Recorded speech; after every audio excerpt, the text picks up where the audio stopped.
यार मेरे ओ तू जल्दी आ जा ते हुण मोड़ मेरे वल वागा सुपने विच जे हिक वारी आवें मैं सारी उमर ना जागा सुपने विच जे हिक वारी आवें मैं सारी उमर ना जागा वीर वीरा दे दर्दी होंदे ते वीर वीरा दियां बावां ओ बाप सिरा दे ताज मुहम्मद ते मावां ठंडियां छावां बाप सिरा दे ताज मुहम्मद ते मावां ठंडियां छावां ते नीचां दी अशनाई कोलू फैज किसे ना पाया कि करते अंगूर चढ़ाया ते हर गुच्छा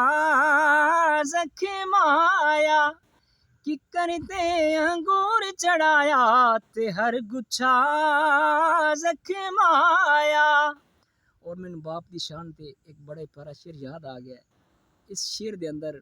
बाप की शान बयान की गई और बड़ी ज़बरदस्त किस्म दी माशाल्लाह। क्या बात है कि शेर क्या लिखता है कि बाप जे गम खारी न कोई ते मैं दुनिया सारी पर रोली जेड़ी दिल नू सकून ओ दे दी ओ मिठी बाप दी बोली जेड़ी दिल नू सकून ओ दे दी ओ मिठी बाप दी बोली। दुनिया डाढ़ी असिया माड़े ते डर दे उफना करे दे दुनिया डाढ़ी असिया माड़े ते डर दे उफना करे दे टुर गए यार वो छोड़ा दे के ते ना जूंदे ना मरदे असला नाल जने की करिए ओ नस्ला नहीं ओ भुलदे बद नस्ला नाल ने की करिए ओ पुठियां चाला चलदे नीचां दी अशनाई कोलू ते फैज किसे ना पाया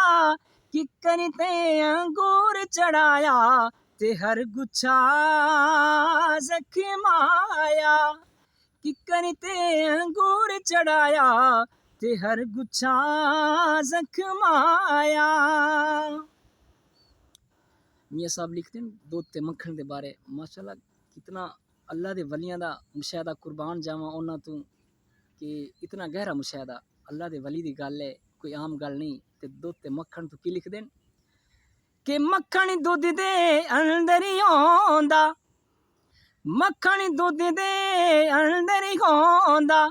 पर नजर किसे नू ना आवे ओए उसनू ही बस नजरी आवे जेड़ा अंदर जाती पावे उसनू ही बस नजरी आवे जेड़ा अंदर जाती पावे कि कपड़ा फटे ते लगे तरोपा ते दिल फटे किस सीना हो कपड़ा फटे ते लगे तरोपा ते दिल फटे किस सीना सजना बाज मुहम्मद बख्शा असां की मरना की जीना ओ सजना बाज मुहम्मद बख्शा असां की मरना की जीना। टुर गए यार मोहब्बता वाले ते लेंगे नाले हासे दिल नहीं लगदा यार मुहम्मद असां जाइए केड़े पासे ओ दिल नहीं लगदा यार मुहम्मद